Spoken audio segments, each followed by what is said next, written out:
Good morning. The March 15th, 2022 meeting of the Anne Arundel County Council is now in session. Madam Secretary, please call the roll.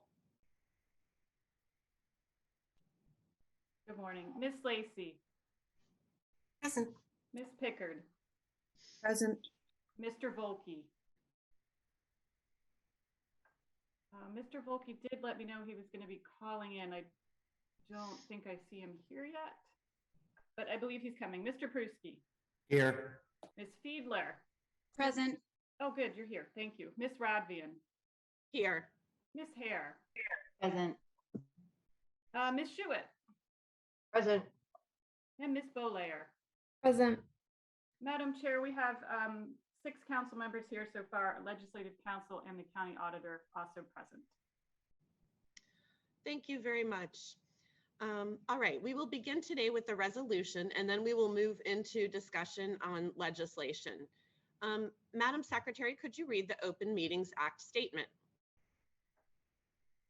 The county attorney has asked that I read the following statement. The Maryland Open Meetings Act is a state law that requires public meetings to be open to the public and to be held in places reasonably accessible to individuals who would like to attend these meetings. The virtual format of this meeting of the County Council includes alternate accessibility features that the Open Meetings Act Compliance Board and the courts have reviewed and approved, such as having a call-in phone number that allows anyone with a telephone to call and listen to the meeting, broadcasting the meeting with video and audio on cable TV and the web, and allowing members of the public to watch the meeting via Zoom. The public access provided by this technology makes this virtual meeting reasonably accessible to the public as required by the Open Meetings Act. Thank you. May I have a motion that the partial reading of any bill, resolution, or minutes constitutes the reading of the whole? So moved, Allison Pickard. Second, Councilman Pruski. All in favor? Aye. Aye. Aye. Did we have, I guess, well, I didn't hear all the voices. I think you had a consensus, Madam Chair. Okay. I don't think. Okay, thank you. I only heard 2, but if you could see the mouths moving, then we'll go with that. I will note that Ms. Fiedler did just join, and I still am not certain that I see Mr. Volke. So for clarification, Ms. Fiedler, did you want to say yes or no to that motion? Hi, Okay. sorry if my mic wasn't on. There we go. So there is a consensus for everyone that is here in attendance. Nathan, Okay. actually, okay, Mr. Volke says he's here. Mr. I'm Volke, here. you're here. Okay, for clarification, can you give us a yes or a no, please? Yes, aye. Okay, there you go, Ms. Ryan. Thank you very much. The motion carries. Madam Secretary, please read the title of the resolution to be introduced this morning. Resolution number 522, resolution amending a certain reporting deadline required of the Charter Revision Commission. All right, Ms. Pickard, you're the lead sponsor on this resolution, so you may have a moment if you would like. Thank you, Madam Chair. I think the resolution speaks for itself. The Charter Review Commission recommended on February 28th more time to do a comprehensive study of charter revisions and have asked for a reporting extension. I hope everyone will support this resolution on behalf of our volunteer Charter Review Commission citizens. Thanks. Thank you. I understand that we have Ms. Mansfield here from the Charter Review Commission. Ms. Mansfield, if you would like to take a moment to make any comments on this resolution. Sure. Thank you very much, Madam Chair. Good morning, everyone. Nice to see you. Also, and thank you for taking this item first to accommodate my schedule. I greatly appreciate that. Yes, we have been working hard since January discussing the articles of the county charter. I think last night we made it through, I believe, Article 8. We still have more to do, but we really feel, I mean, we've been pulling information together, but considering the deadline was March 31st, we're still working with Ms. Blair Klassmeyer on language, and just really to give us time to continue working through the articles within the charter, we give Ms. Blair Klassmeyer time to write the language and do the things that she needs to do, but also we'd like to have another public hearing so we hear from the public before we finalize our report and recommendations. So we really felt we needed some additional time to do that. And I also felt, I think, the June 1st deadline. So also we'll give the council time. If there are items you would like to see on the ballot in November, it would still give you sufficient time to take those items up and consider them for that. So I urge your support. Thank you. Thank you very much. Are there any questions from my colleagues? Ms. Hare. Thank you, Madam Chair. Jessica Hare, District 7. Thank you so much, Ms. Mansfield, for coming. I tried to go look for the meeting minutes of February 28th online, and I just didn't see them quite posted yet. I don't think they're quite up there yet. So my only question for you is, was this an official vote that the commission took, or was this just sort of like a consensus kind of discussion? And if there was a vote, did it pass with the majority, so to speak?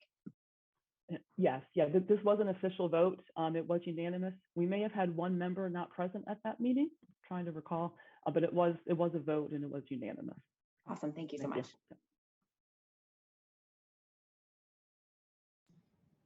Any additional colleagues or questions from my colleagues? All right, seeing no hands, Madam Secretary, please call the roll on resolution number 5-22. Ms. Pickard, Aye. Mr. Volkey, Aye. Mr. Pruski, Aye. Ms. Fiedler, Aye. Ms. Hare, Aye. Ms. Lacy, Aye. Ms. Radvian. Aye. That's 7 in the affirmative, none in the negative. Resolution number 522 is adopted. All right, thank you, Madam Secretary. At this point, we will move on to our legislative agenda for discussion today. And the first bill that we have is bill number 22-22. This is a county executive bill, and it's regarding the Hollywood on the Severn Special Community Benefit District. Mr. Barron, you have the floor. Thanks, Madam Chair. Pete Barron with the administration, Ms. Molden and Ms. Blair Klausmeyer from Law are joining me for this one. Yeah, there you are, Ms. Klausmeyer. So 2222 is the Hollywood on the Severn Improvement Association, which county back in November 2020 to request they form an SCBD. The purposes of the district are to maintain, acquire, construct, and improve community and personal property, including waterfront areas and a pier. They are to provide for administrative expenses incidental to carrying out those purposes. The association was able to obtain a 71% of the vote in favor of forming an SCBD. Budget request for FY23 has been submitted. It is contingent upon the legislation passing to create the district. The team is here to answer any questions you may have. Are there any questions from my colleagues? All right, seeing none, I have a feeling this will be a very straightforward vote and bill. So seeing no questions, let's move on to bill number 23-22. And this is a bill that will allow the council to approve the lease agreement for Quiet Waters. And again, this is a administration bill. Mr. Barron, you have the floor. Thanks, Madam Chair. I have a number of folks joining us, and we do have a short presentation for you. We have Ms. Lays and Ms. Matthews from Rec and Parks, from Central Services, Mr. Daniels, from Law, Mr. Swain and Ms. Niederer, and from the Chesapeake Conservancy, our partner, we have Ms. Gardner, Mr. Dunn, and Ms. McBee. 2322 approves a lease agreement between the county and Chesapeake Conservation Center. You may recall the county purchased the Quiet Waters property back in 2019. You may have also heard there was a fire that damaged structures on the property. The bill before you approves a lease making good on the public-private partnership originally outlined in the resolution that approved the purchase. The agreement leases 5.8 acres of land to build a retreat. Once the structure is built, the structure itself becomes leased property for the remainder of the 30-year lease term. I'm going to turn it over to our folks from the Chesapeake Conservancy and Rec and Parks and the team from Central Services. But first, I think Mr. Swain is going to give a little bit of background on the deal.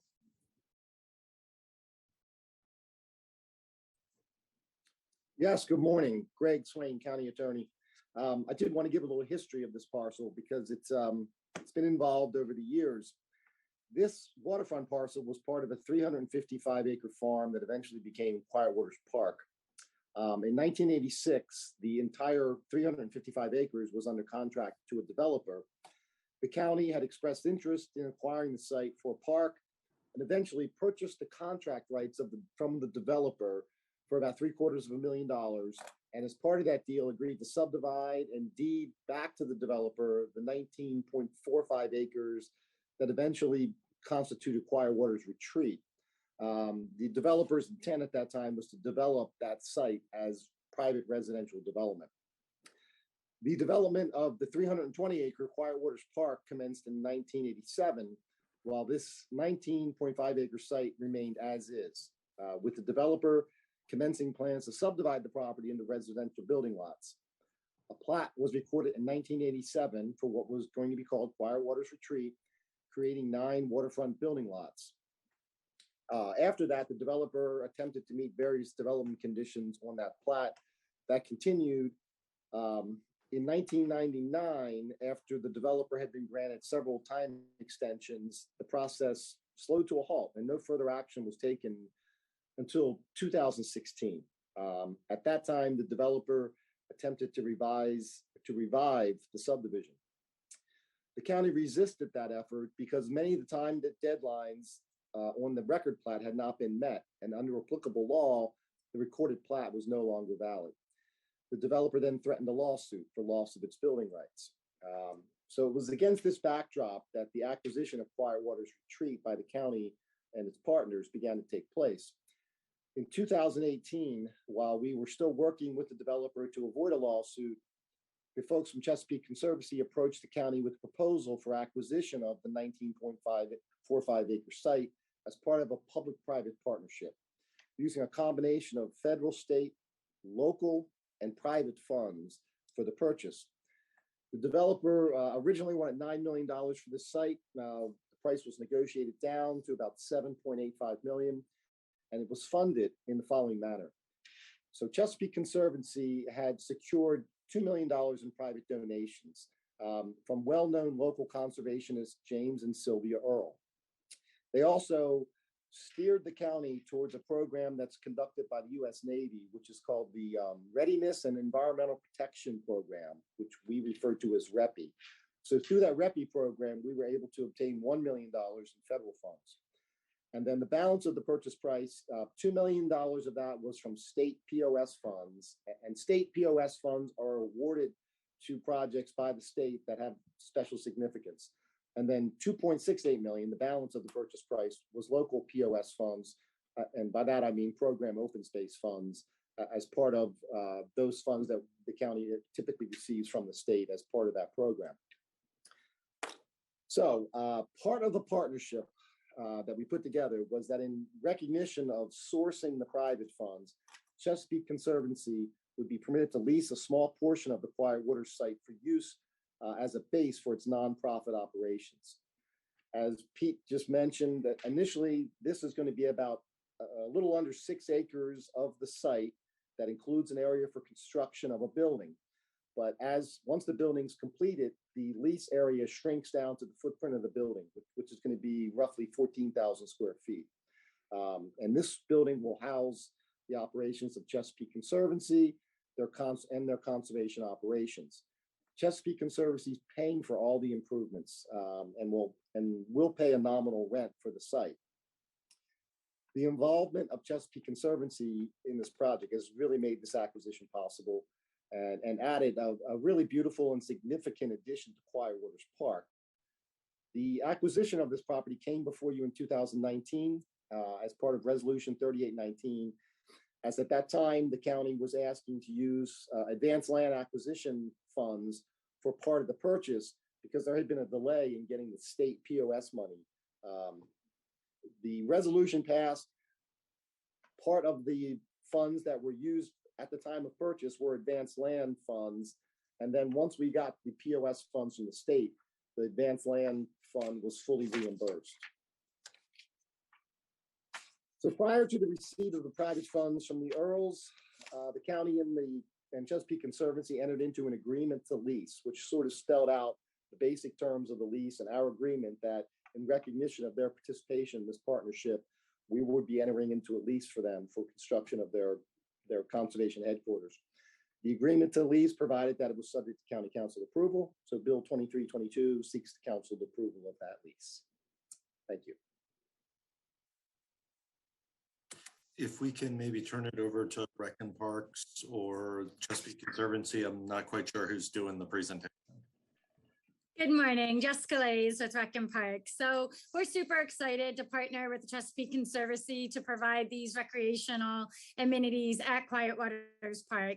This public-private partnership will provide additional public access as well as environmental protection. So future park amenities that you're going to hear about today include expanding our existing Quiet Waters Park, improving and relocating a portion of the dog park, adding additional parking for the retreat property, as well as parking on Quiet Waters Park side, adding a new maintenance building for our county staff, interpretive trails through the new property, as well as meadow plantings and tree plantings of native species on that property. We'll be adding a restroom building for public use and pavilions and public areas for gathering, as well as providing more South River overlooks and the pond access and overlooks to the pond with some programming going on for more water access.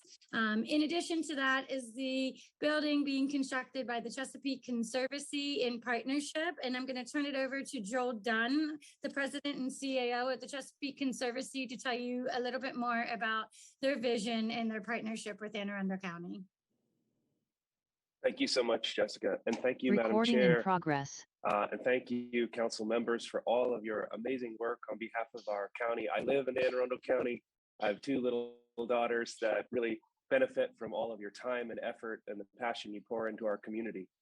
So I'm very grateful for it. I do have a quick PowerPoint, but I'm not enabled to show that PowerPoint to you. Okay, so somebody else is going to scroll through this for me.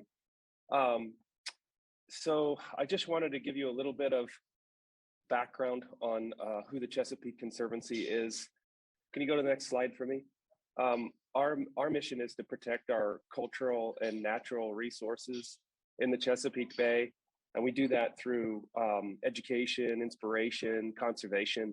And we really depend on partnerships to advance our projects. Just in the news this morning, you probably read about Carr's Beach, which was announced by Governor Hogan yesterday, a 5-acre new park that celebrates Black history in Annapolis that we were at the epicenter of. That's a great example of the kinds of projects we do at the Chesapeake Conservancy. We're nonpartisan. We've been around for about 10 years. We're a 4-star charity, which means that the evaluators of our nonprofits have determined that we're very efficient and effective with the dollars that people give us. We have about 35 employees. We're based in Annapolis. And I'm very proud of the institution we've built. Next slide, please. Right now we're based in West Annapolis, but through the generosity of Jim and Sylvia Earle, who are amazing philanthropists and have been named Philanthropists of the Year by the Anne Arundel Community Foundation, they had a vision for creating a home for multiple conservation organizations. And just to clarify Greg's comment, we're really interested in more than just housing the Conservancy. We want to house multiple nonprofits, small nonprofits that struggle with rent. Those rent dollars are the hardest money to earn because they're unrestricted dollars. So if we can effectively subsidize their rents, it'll be a great service to our community.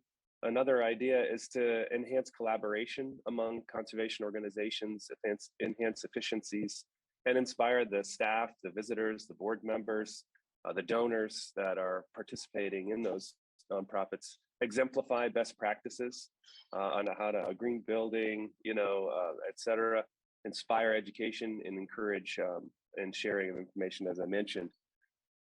Next slide, please.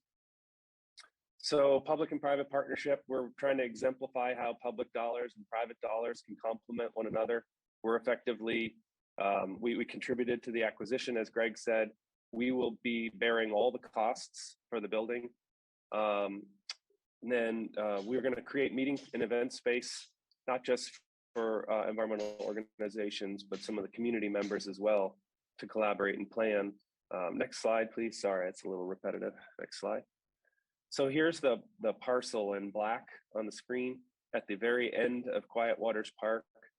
And we just didn't want to see this turn into, 9 homes or whatever was permitted.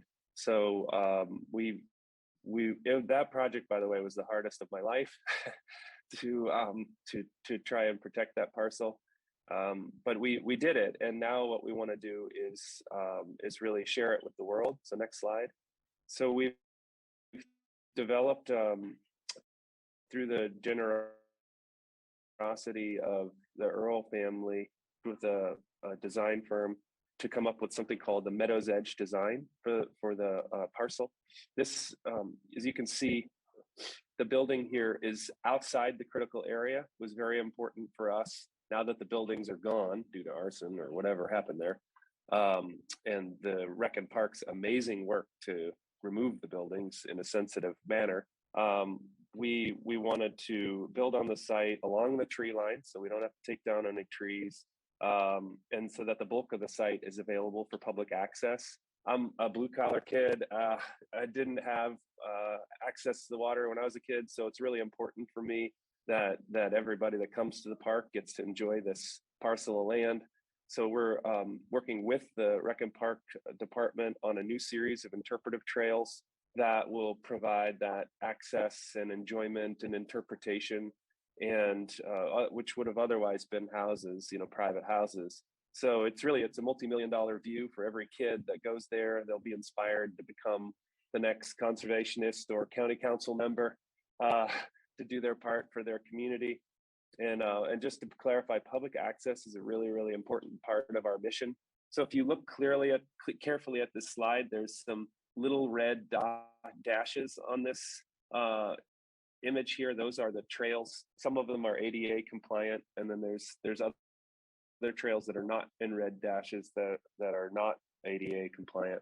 I won't get into all that on this call, but I just wanted to share with you the vision for opening this up to everybody. Next slide, please. The building itself is designed with wood and natural tones to really blend in with the landscape as much as possible. We're estimating, we have an estimate right now of $9.5 million for the building, but we are, with inflation and everything else, we're prepared for that to go up. So we're expecting all in costs to be probably $12 million for the building. We may have additional construction fees and interpretive trails fees associated with that. Next slide. I wanted to point out how the first floor is reserved. Oh, sorry. There's solar on the roof to exemplify, efficient building, green building. Next slide, please. The first floor there, which you can see in the glass, that is reserved for large meeting rooms. There's a library, open meeting space for conservation or community groups, river keepers, others. And so it's the upper floor that is for conservation organizations. And our office hours will likely follow the park hours, just for clarification. Next slide. I think that's actually all I had for you. That gives you an idea of the vision for the public part. Oh, sorry. Yeah, I do have the timeline and phased approach. Sorry. So phase one, we're in that right now, logistics and design. We've been working real hard with multiple entities to come up with a design that you've now seen, survey the site, finalize the lease with you guys, build a project team, design team. We think that'll be done in September. We have phase two, which is dealing with permits, preparing the site, ensuring funding. That'll be done in probably March 2023. And then phase three, which is construction, landscaping, interior build out, and completion in 2024. And that may be optimistic, but you know, we're optimists. We're conservationists, so so we're hopeful. So with that, Madam Chair, that's our presentation. We're very grateful for your consideration of the lease agreement with county, and we hope to exemplify you know, the best of public-private partnerships and collaboration among our community. And thank you very much. I'm happy to answer any. Thank you so much for that wonderful presentation. I just have to say, I am thrilled that this is in my district. I can't wait to see this. And I just think the whole project is so cool. So thank you for all the work that you've done on it so far. And now that I've expressed my bias on this particular piece of legislation in the lease, I will open the floor for questions from my colleagues. Ms. Hare. Thank you, Madam Chair. Jessica Hare, District 7. I have a couple of questions, and I'm not sure, Mr. Swain, they might be for you. Mr. Dunn, they might be for you. I'm not sure who's the best person to answer them. But my first question is actually about the entity itself, Chesapeake Conservancy. If I looked back at the resolution and the discussion we had at the time, it was a Chesapeake Conservancy Center, Inc. Now it's an LLC. I read in the legislative narrative that one is a wholly owned subsidiary of the other, but the corporate entity is listed as not in good standing and forfeited on the Secretary of State's website. So I'm just trying to figure out what the deal is there. Are they still, it is a wholly owned subsidiary, or why are we switching from one to the other in our lease now? It's a great question. We set up an LLC to construct the building. And Ellen, I don't know about the not in good standing aspect of it. We can check into that. Councilwoman Hare, thank you for the question. It's very insightful. I'm sorry I left that out. I meant to mention that, but at the advice of our council, it was recommended to us to set up an LLC to build the building and operate the building. And under Maryland and federal law, we can set up an LLC as a wholly owned nonprofit subsidiary. It's done very commonly, believe it or not, by nonprofits around the country now. I've looked into this for a couple other ideas that flopped, but on this one, it seemed to make the most sense. So I was just following the advice of council. Ellen or Greg, do you want to chime in? Yeah, this is Greg Swain, County Attorney. I mean, I will say in 99% of the time when a charter is forfeited, it's because of either missed or late filing of a personal property tax return. And I think this is a fairly new LLC.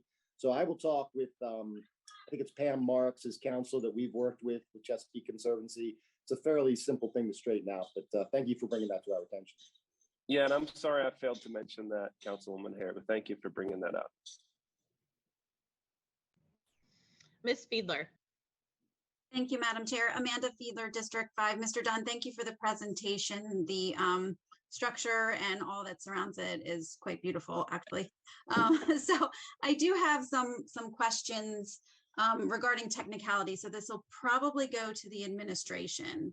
The Chesapeake Conservancy obviously has been a partner from early on. Is that the reason that they were chosen to continue on in this capacity, or were there any other conservation entities that were interested in partnering with the county for the use of this land and to be able to build something similar? It's probably best for Ms. Lays or Mr. Swain to take up that question. Yeah, this is Greg Swain again. I think we were approached by Chesapeake Conservancy with this proposal for a public-private partnership. So this was not, we didn't have groups of people coming to us begging to be involved in this. As I said, this was really made possible because of their participation and because of their funding sources. So one of the things that you would see in the lease is that the Conservancy has the ability to sublease to other nonprofit conservation groups. So this is not intended to be the Chesapeake Conservancy headquarters. This is intended to be a conservation center. And you'll see also in the lease that one of the things that was very important to the Conservancy was that this be named the Earl Conservation Center. It's just in recognition of the participation of James and Sylvia Earl, who were just wonderful people. I've met them out at the site very early on in this project, but it's great to have that kind of participation. But I guess to answer your question, they really were the impetus for us going forward with this project, and they intend to include other conservation groups, as space permits. Great, thank you. That's very helpful. May I ask one more follow-up question, Madam Chair? That'll be fine. So looking back on our time here at the council, I only recall one lease agreement for $1 that was over 15 years. Is this the longest lease we've ever done, a 30-year lease, just out of curiosity?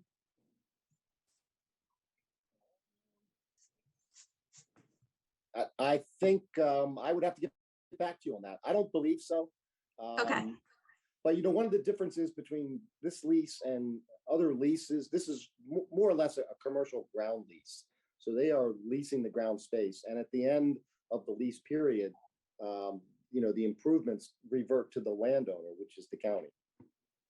Great, thank you. And again, thank you, Mr. Dunn. Great presentation. My pleasure. I'm very grateful for the opportunity to present to you all. And again, I want to thank you for all you do for our community. All right, Ms. Hare, is your hand still up from before, or is that a new question? Yeah, I have a couple new questions, if you don't mind. Thank you very much. You may Chair. have the floor. Thank you. Jessica Hare, District 7. On these subleases, while we're talking about it, when I read the lease, it looks to me like Chesapeake Conservancy could actually charge, maybe not market rates, because I think the lease says that they have to consider the nonprofit nature of the other folks, but they could actually charge more for their subleased space than they are paying the county, and actually make some profit off of this center. Is that accurate? Am I reading that correctly? Well, the intention there is to make sure, we want to make sure everybody shows up once they lease their space, right? So we've got to charge them something. All monies are going to be put back into the site itself and into the building itself. So they're not going to go to pad our bottom line as a nonprofit. So I think our intention is just to run an efficient and effective building that maintains itself and sustains itself without government, support. So we're trying to be innovative here, and so we want the freedom to be able to charge a rent for these nonprofits, but our intention is to charge below market rent, make sure they show up, use the space, respect the space, and contribute to the maintenance and operation of the building, if that makes sense. It does. Thank you so much. Maybe I missed it, Mr. Swain. Is there a requirement in the lease that any rents that they take in be used to go back into the site, the way Mr. Dunn just described? Well, I don't think there is a specific requirement in the lease. What we put in the lease is that there's language as to the amount that they will charge, based, and again, they're not, they're a nonprofit, right? So they're not making any profit on this deal. And as Mr. Dunn says, the intent is that it would be put back into the property for maintenance, et cetera. Okay. Yeah, and just a note, we do want to try and build an endowment for the building as well, for operations and critical maintenance down the road should something break.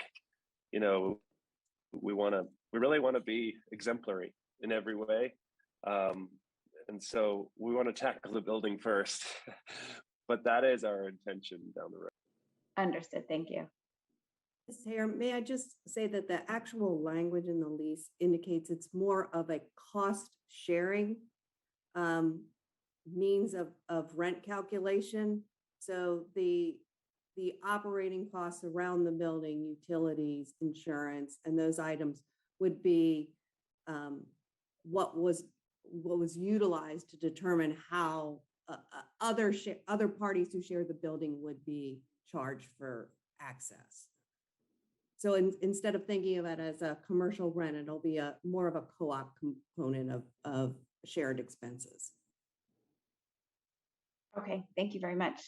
Madam Chair, I have maybe two more questions, if that's okay.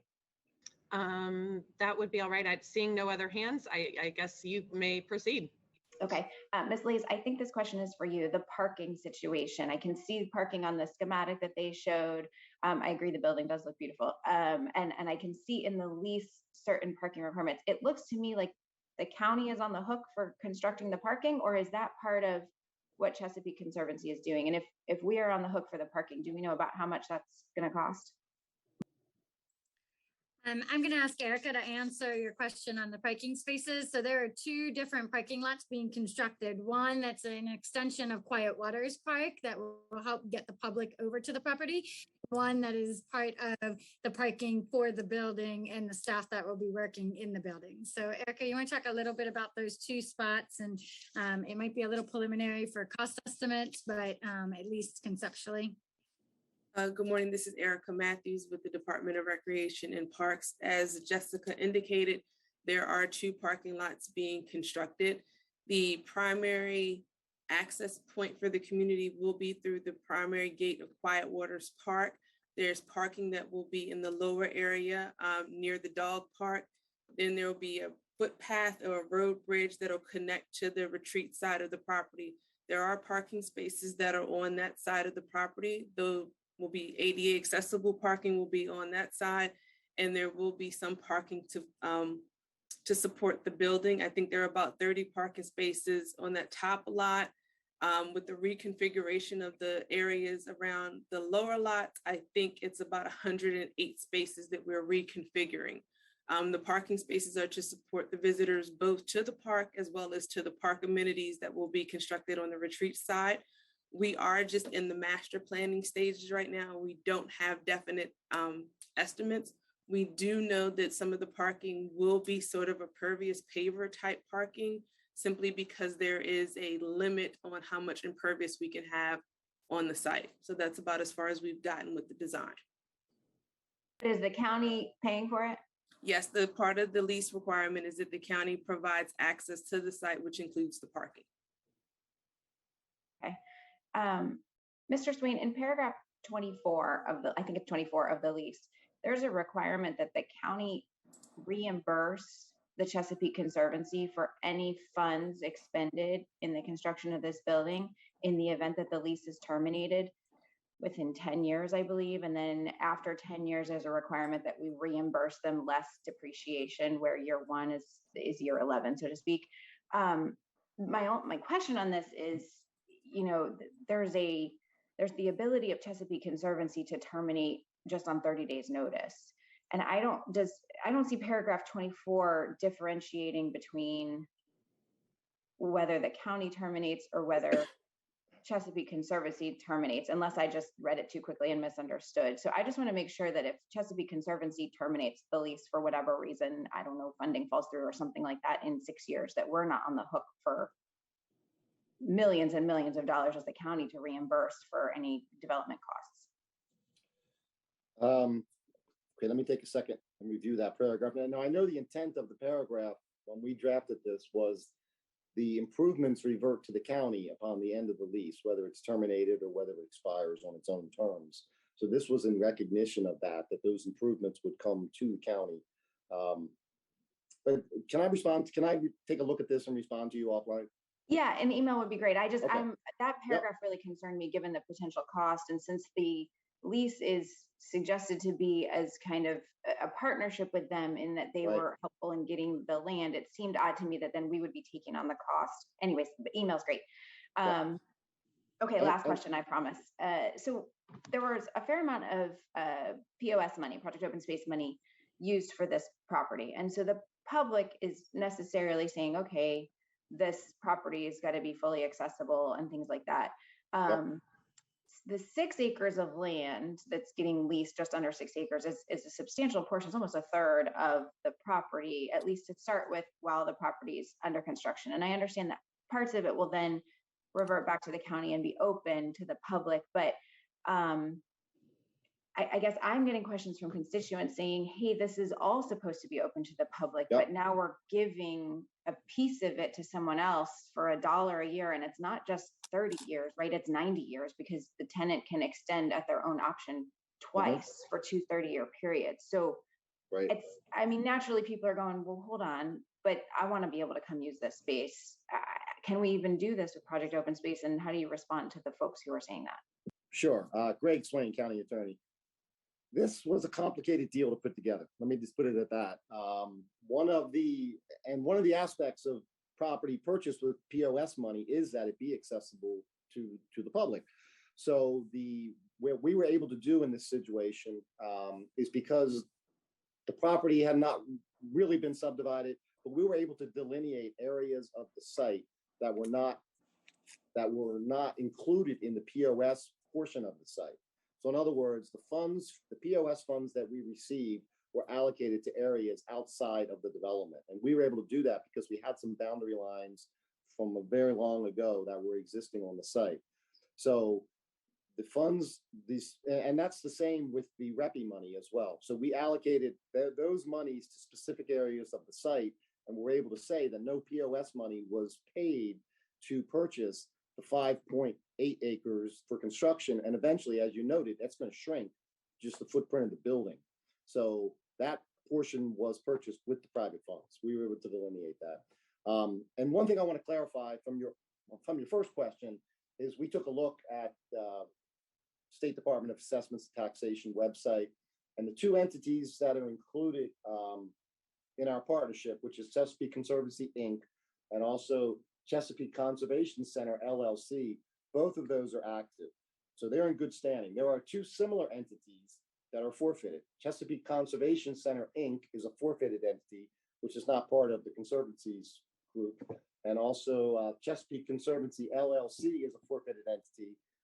So those two are forfeited, but the two entities that we're dealing with are in good standing. Perfect, thank you. When I was looking at all of them last night, trying to figure out how they were all interrelated, and one of them was forfeited, I was like, uh-oh, what happened? Thank you so much for answering that. Sure.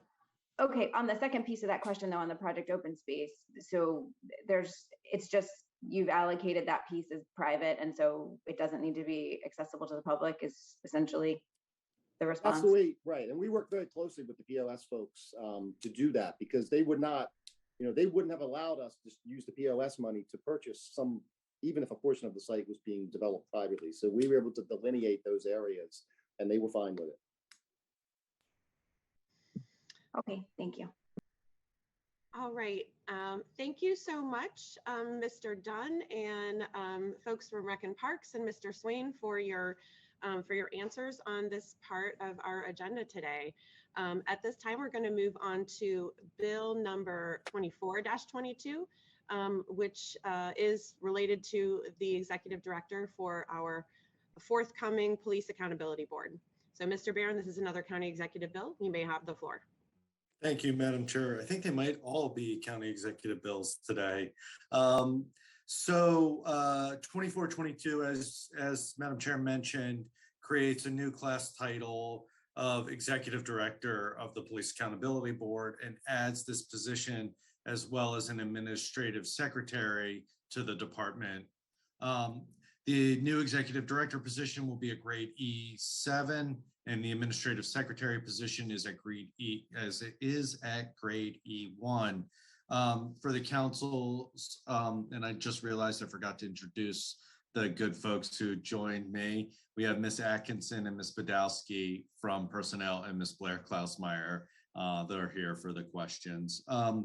To just flag for the council, it is the administration's intent to request a hold on this bill until the passage of 1622 to make sure that if there are any changes, we can match them up.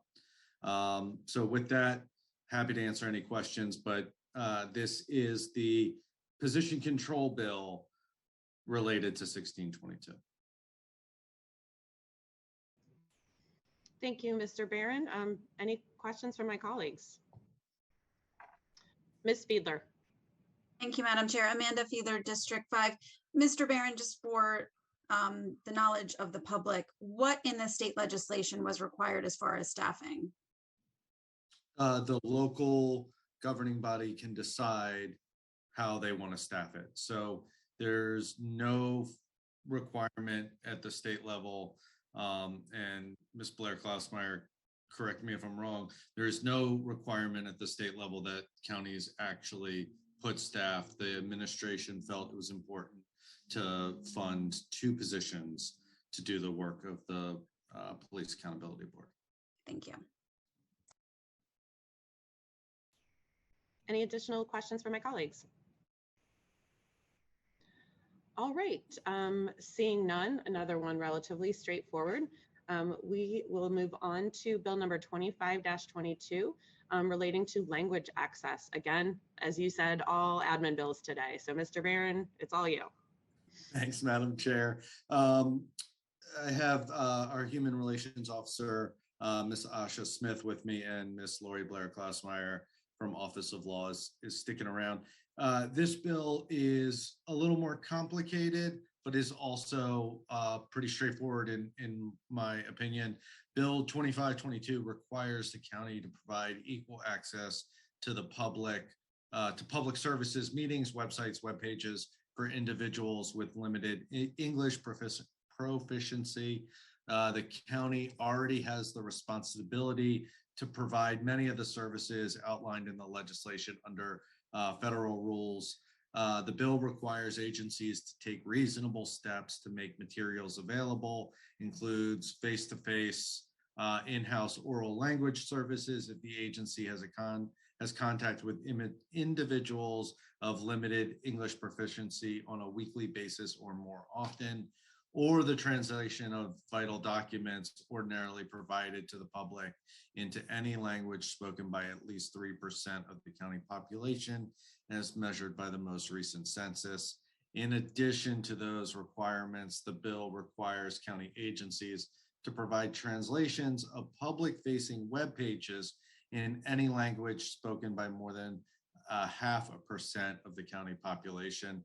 This can be accomplished with existing computerized translation tools. Happy to answer any questions.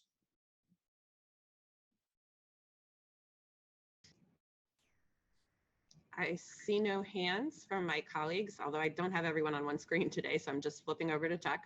I think this is a fantastic initiative. I'm not seeing any questions, so thank you for bringing this forward. And seeing no more questions, we will move on to bill number 26-22. And I will just let you explain this one because this is a little more straightforward than, or a little less straightforward than the name might indicate. Indeed, indeed. Pete Barrett again with the administration. Joining me from our DPW team is Ms. Henry and Mr. Bacquier, I think. We also have Ms. Kelly Kenny. So 2622 removes parcels owned by community association from the list of exemptions to the county's prohibition of noxious weeds. This bill also adds stormwater management ponds or devices into that list of exemptions. So basically a community association will have responsibility to care for their parcels as it relates to noxious weeds, and those are defined, but it also protects the stormwater devices from those rules. So with that, the experts are here to explain this bill. For the council's benefit, this idea came to us through constituent requests when certain community associations weren't caring for some of their parcels. So with that, happy to answer any questions.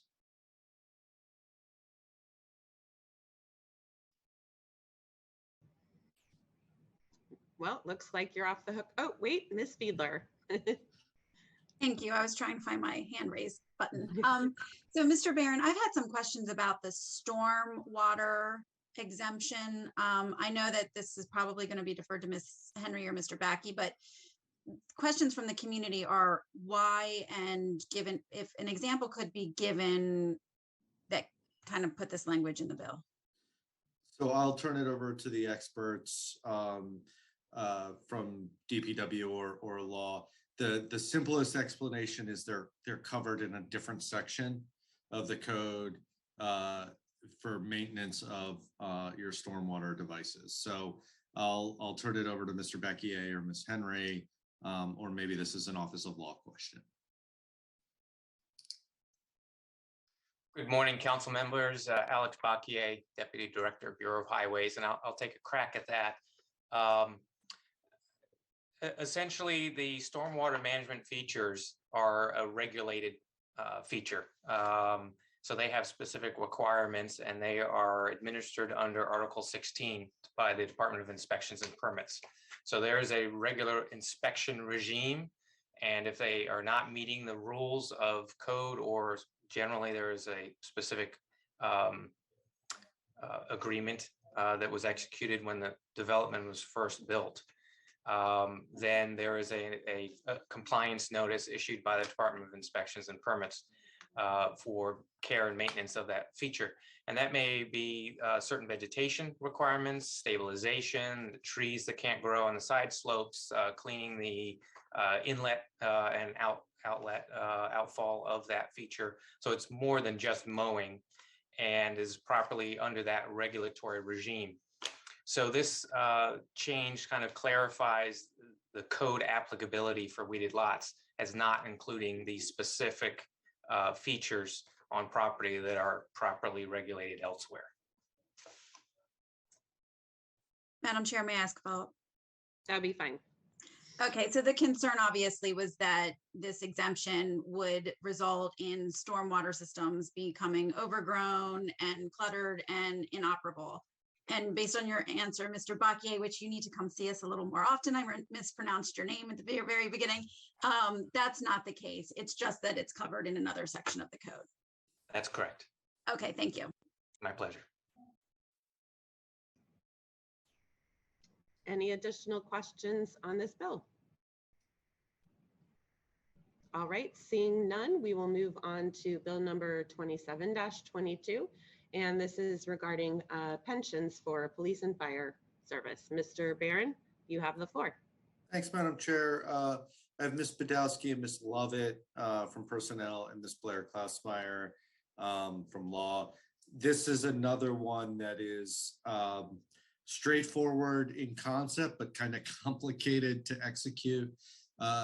Basic background on 2722 is it corrects an injustice within our pension policy that is a legacy of the previous prohibition on same-sex marriage.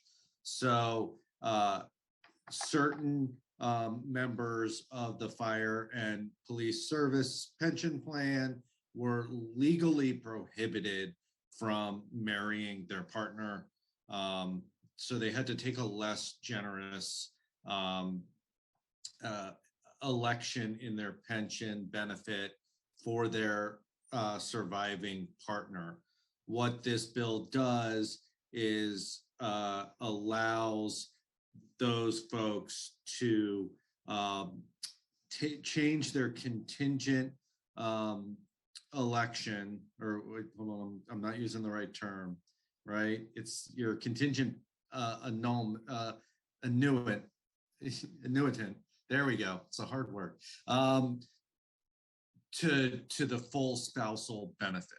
So when they had to make this election, they could not give their partner the same benefit as a heterosexual peer's election. And so this opens the door to correct that injustice. This bill came to us through the advocacy of the bargaining units for those two departments.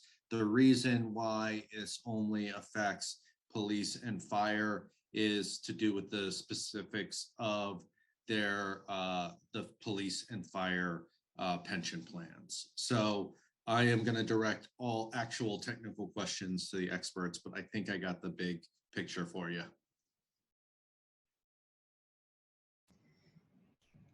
I will just jump in with one question. Thank you, Mr. Barron, for all that information.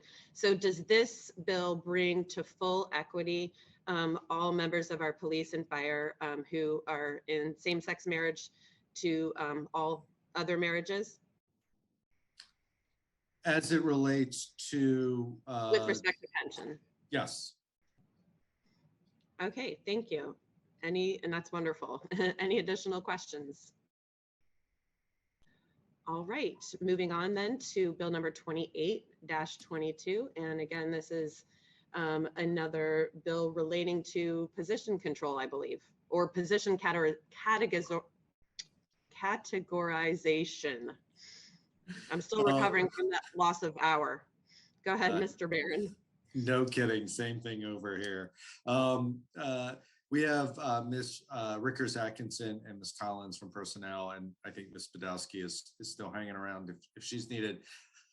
We have our detention director, Mr. Klein from DPW, Ms. Henry, and Mr. Thompson, our deputy chief from fire, Lisa Mayers, from police, Major Passman, and from law, Ms. Blair Klausmeyer.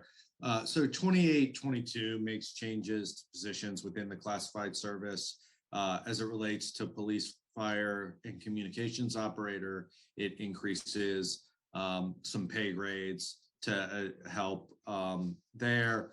In detention, it creates a new class of records clerk and then moves some positions around, reduces 13 current records clerks to 12 and adds one correctional clerk 2 position. This creates a new supervisory role. And then under the Department of Public Works, it adjusts minimum qualifications for mechanical technicians. I have folks here from all the departments to help answer questions. Any questions from my colleagues? All right, then I will jump in with a question. Could you just possibly explain what necessitated this bill? What are you hoping to achieve by with the new classifications? This is a recruiting tool or morale in the various impacted departments? Anything you could explain would be very helpful. Happy to. I'll take a crack at it, and then the department folks can jump in. For police, fire, and communications operator, absolutely. As you're aware, there have been some incidences. This is to help. It's a very tough job for those operators. This helps. This will help, along with some other steps the administration has taken, including a recruitment and retention bonus. This will help. On detention, I believe it's the same thing as creating some room for growth in those positions. As for public works, I am not sure why we're changing the minimum qualifications. So I'm going to ask Ms. Henry maybe to weigh in on why we did that one. Hi, yes, Karen Henry, Assistant Director, Public Works. Mechanical technicians, they do a lot of things for utilities, but this particular one is adding the CDL endorsement to be able to transport hazardous materials. And in our water treatment plants in the past, we've just been lucky to hire people that happen to have that endorsement. And now we just needed to make it a requirement because those people have retired and moved on, and we need people still to be able to move those chemicals between the different plants.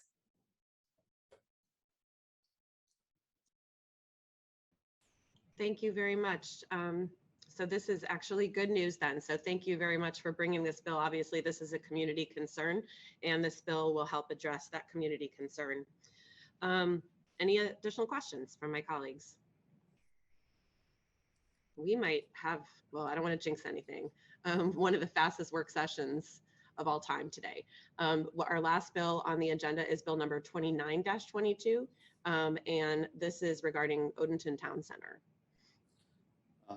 And once again, thanks, Madam Chair. Pete Barron again. I have Miss McAllister from Budget and Miss Blair Klausmeyer here for 29-22. It helps that all the bills that are coming forward in this meeting are great bills and no-brainers. This is another one that's a big and complicated bill, but is really the culmination of some progress that we've been working on for years. Councilman Pruski is well aware of the work around the Odenton garage. What 2922 does, what the purpose of this legislation is to make a supplementary appropriation of $750,000 for the Odenton Town Center Tax Increment Fund in the Office of Finance. That appropriation is made from the unappropriated fund balance from the Odenton Town Center TIF, the Tax Increment Fund. This appropriation aligns with the operating budget with the fiscal year 22 capital budget and program for the Odenton Mark TOD development. So this is an existing capital budget item. This action reduces the available fund balance in the TIF from 21 million and change to about 20.5 million. This is exactly what the TIF was created for incentivizing and helping to increase the transit-oriented development over at the Untitled Mark Station. So hopefully we will get council approval of this bill. Thank you, Mr. Barron. Mr. Pruski, you may have the floor.